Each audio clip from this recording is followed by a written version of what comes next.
question, votre honneur. Je ressens en faisant la revue de presse. On commence avec le journal le jour. Il n'y a pas de personnalité. D'accord. On démarre le journal le C'était jour, la Junior 5. Et ce matin,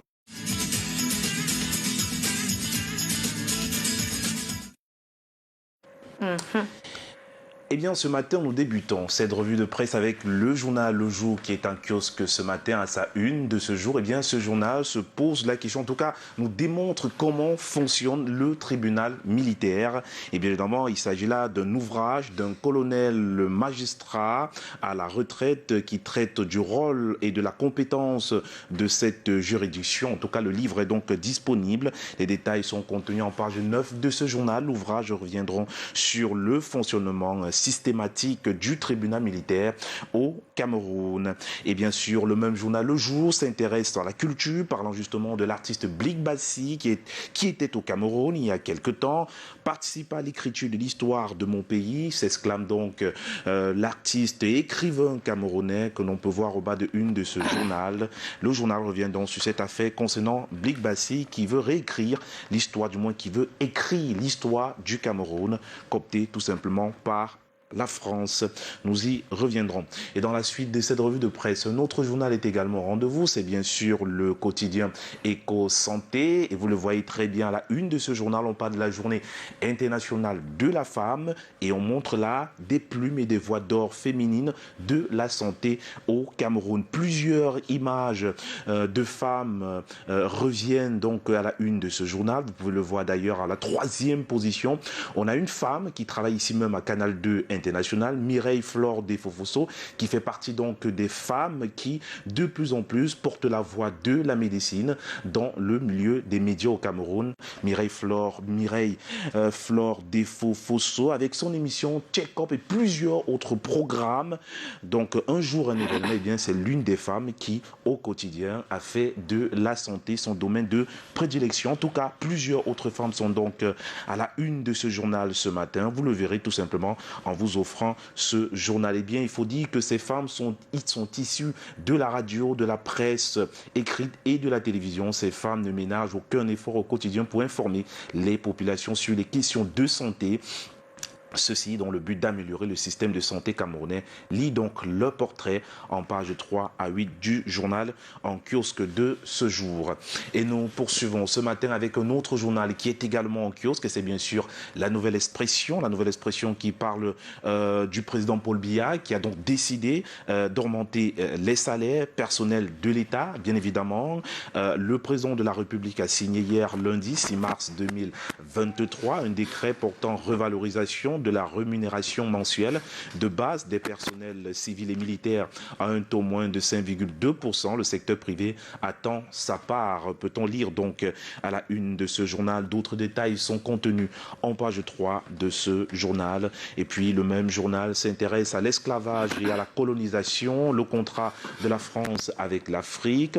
Au moment où Macron clôture une tournée dans quelques pays francophones d'Afrique, il faut rappeler que 14 pays du continent noir ont été contraints par la France à payer l'impôt colonial pour les avantages de l'esclavage et de la colonisation. Et sont à lire en page 6 à 7 du même journal en kiosque de ce jour. Et puis le même journal s'intéresse à la ville de Yaoundé. Un diplomate privé d'eau, les multiples coupures d'eau dans la ville de Yaoundé provoquent le courroux d'un diplomate britannique en poste. Les détails à lire en page 2.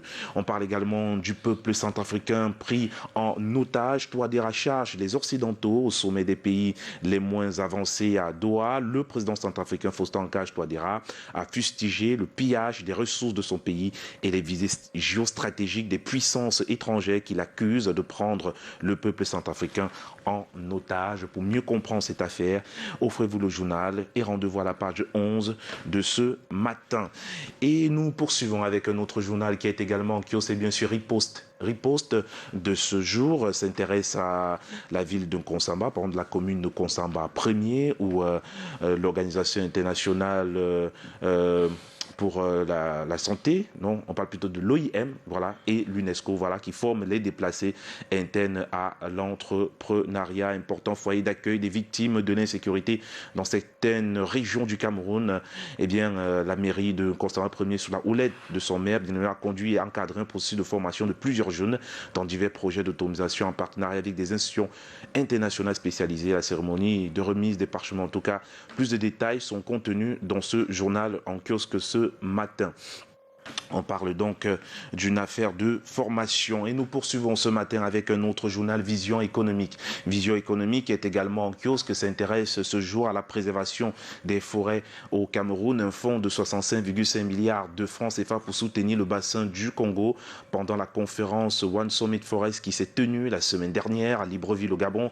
Il a été essentiellement question de l'amélioration du financement dédié à la préservation des forêts du bassin du Congo, désormais présenté comme le premier poumon de la planète. Et bien, le président français Emmanuel Macron, qui co-présidait cette conférence avec son homologue gabonais Ali Bongo Ondimba, a promis la création d'un fonds doté de 100 millions d'euros, soit un peu plus de 65,5 milliards de francs CFA. Les détails sont à lire en page 7 de ce journal Vision économique en kiosque ce mardi. Eh bien, ce mardi, un autre journal est également au rendez-vous, Idiba.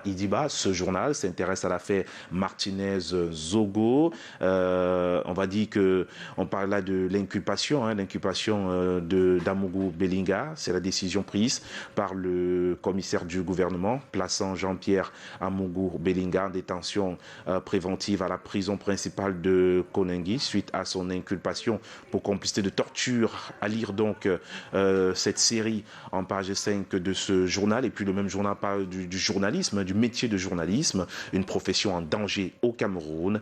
D'autres détails sont contenus donc dans ce journal Idiba en kiosque ce matin.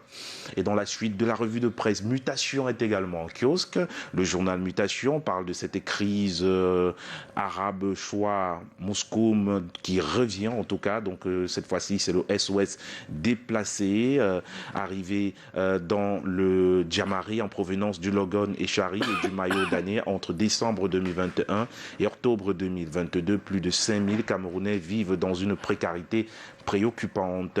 Les détails sont à lire en page 3 de ce journal en kiosque. On parle également d'un paradoxe à retrouver en page 8 du même journal Mutation. Paradoxe, pourquoi l'Afrique est riche et pauvre en même temps? Une question, et bien la réponse dans le journal. Et nous poursuivons ce matin avec un autre journal qui est également au rendez-vous, c'est bien sûr Cameroun Tribune. Cameroun Tribune qui parle du personnel civil et militaire de l'État, parlant justement de ces nouvelles grilles salariales. Le président de la République, Paul Biya, a signé hier le décret formalisant la revalorisation de la rémunération des personnels de l'État, 5,2%, qu'il avait décidé en même temps que le réajustement des prix des carburants, changement en vigueur depuis le 1er février dernier. Lire les nouveaux barèmes en page 4 à 6 du journal en kiosque de ce jour. On parle également de la célébration de la journée mondiale de la femme. Eh bien, plusieurs détails sont dans ce journal. On parle également des sénatoriales 2023, ces non partants qui comptent, certaines formations politiques en liste active pour s'attirer les bonnes grâces de partis qui contrôlent quelques mairies ou disposent de conseillers régionaux et municipaux, mais ne présentent pas de candidats. Eh bien, les grandes manœuvres sont en cours, notamment dans le centre, le littoral et l'ouest. Lire donc les pages spéciales du journal Cameroun Tribune de ce matin. Et on parle également des Lions indomptables avec Cameroun Tribune, un air de rajeunissement en présélectionnant quelques binationaux susceptibles d'intégrer la tanière à court et à moyen terme. Eh bien, le staff de la sélection nationale semble avoir opté pour une cure de jouvence qui ne serait bénéfique que si ces talents sont encadrés de façon idoine.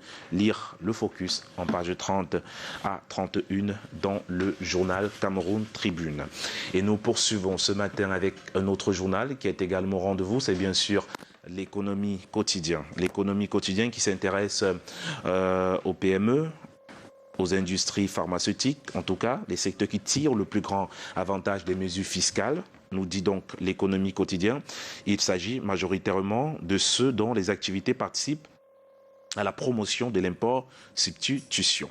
Voilà. On parle également d'évaluation à présent au bas de une de ce journal, comment le faible accès des femmes à la terre plombe le développement de l'agriculture. Plus de détails à retrouver dans le journal en kiosque ce jour. Et ce jour, justement, La Voix des Jeunes est également au rendez-vous. Ce journal, La Voix des Jeunes, nous parle de ces agents de santé communautaire. Où en est-on aujourd'hui? En prélude justement à la célébration de la 38e édition de la Journée internationale des droits de la femme, le 8 mars prochain, eh bien, l'ONG Impact Santé Afrique a organisé une table ronde hier, lundi 6 mars, il y a quelque temps, du côté de Yaoundé, sous le thème institutionnalisation de l'agent de santé communautaire au Cameroun, agissant maintenant. Les détails sont à lire en pages 4 à 6 du journal en kiosque ce mardi. Et ce mardi, pour terminer cette revue de presse, c'est avec le journal que nous mettons, le journal L'Essor, oui, qui est en kiosque, que nous mettons un terme à cette revue de presse. On va parler, bien évidemment, avec ce journal de l'université de Garoundéré. Un simple contrôleur financier a-t-il le droit de violer un décret présidentiel? C'est donc là la question que se pose dans ce matin le journal L'Essor, l'hebdomadaire général contre les inégalités sociales, pose donc cette question. Les attitudes de certaines personnes en proie de pouvoir donnent l'impression que le pays est à présent dirigé par des clans et les conséquences négatives s'abattent juste sur les moins éveillés, d'autant plus que rien n'est plus important que les tâches qui leur ont été assignées. Et c'est de ça qu'il s'agit à présent à l'université de Garoundéré, où certains cadres fatigués de la rigueur de travail de la rectrice sont contre toute attente produit un papier dans lequel ils demanderaient à madame la rectrice de céder son fauteuil en rappelant que l'âge destiné à la retraite a sonné et dès lors l'on se poserait la question de savoir d'où viendrait ce courage inexplicable qu'un contrôleur financier ose contrecarrer un décret présidentiel avant que celui-ci ne soit officiellement résilié par le chef de l'État. L'interrogation occupe donc la une principale de ce journal ce matin. Eh bien, le même journal au bas de sa une s'intéresse, n'est-ce pas, à l'Arata Chopdai, décès des suites d'empoisonnement, vers une interdiction de la commercialisation de l'Arata Chopdai. C'est un produit très souvent utilisé contre les souris dans nos domiciles. Et c'est avec ce journal L'Essor que nous mettons un terme à cette revue de presse ce matin sur Canal 2 International. Merci pour cette revue de presse. Il est exactement 7h passé de 15 minutes. Eh bien, retenez tout simplement que votre fidélité nous honore et nous sommes encore là jusqu'à 8h55 du par là. Bonne fête de participation à toute la gente féminine, à toutes ces femmes, à toutes ces dames qui au quotidien donnent le meilleur d'elles-mêmes pour que nous puissions avoir un environnement sain à travers, bien entendu, votre joie de vivre, votre amour que vous propagez autour de vous. Et c'est aussi ça, la qualité première de la femme, beaucoup d'attention. La femme, la mère de l'humanité. Je confirme. Une femme, c'est toujours une mère, pas seulement qui a porté un enfant dans son sein, mais c'est cet instinct, cette facilité, cette faculté, voilà, à savoir écouter, consoler, être là pour tendre la main, tendre l'épaule et tout ce qui va avec. Et ben, c'est pourquoi demain, c'est une journée totalement consacrée à la femme. Le 8 mars, c'est demain. Et notre chaîne a décidé de marquer le coup. Oui. On vous le dit comme ça, en passant depuis déjà hier. Et ben, vous vous en rendrez compte vous-même. On a des icônes de la communication. Ce sera particulier demain sur les antennes. Oui, qui seront là à chacun des programmes pour faire ça à leur façon et de manière particulière, je vais le dire ainsi. En tout cas, à vous, merci Junior Hossein d'être venu encore ce matin. Et on se retrouve demain matin. Exactement, merci beaucoup. On va prendre la pub. Oui, j'étais en train d'essayer de retrouver, parlant, puisque c'est important qu'on en parle, de retrouver ce que vous avez annoncé tout à l'heure. Je rappelle que dans le cadre d'une opération spécialisée, baptisée Canal 2 spécial, je crois, il y a déjà la bande-annonce, vous avez vu tout à fait, vous pouvez le dire. Donc je peux en parler. Oui, bien sûr. Donc dans le cadre d'une opération spécialisée, baptisée Canal 2 spécial icône au féminin, eh bien, le grand journal du soir et notre marque d'actualité, le débrief de l'actu du mercredi 8 mars seront présentés respectivement par des invités qui sont Anne-Marthe Votor pour le 19h50 en direct de Yaoundé, et Suzanne Kalalobé pour le début de l'actu en direct de Douala. Donc d'autres programmes, notamment de divertissement, seront conduits par des invités de qualité. Donc Madame Joyce s'en charge pour cela, vous le verrez.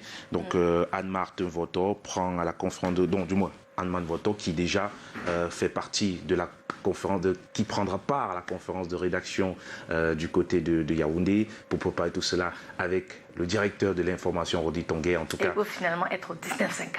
Ben oui, elle sera au 19h50. Ça sera fort. Mais après, ça commence tôt le matin hein, pour cette opération spéciale. Oui, c'est pour ça que vous voyez que c'est pour ça que... Ici, sur Canal Matin. Voilà. Et là, nous serons à la présentation avec Madame... Vous? Ouais, je sais pas là. Patience. Bien sûr, c'est avec beaucoup de bonheur qu'on va t'expulser un peu. Madame Patience, c'est Soka. Voilà. Ça, j'avais oublié parce que j'ai pas noté.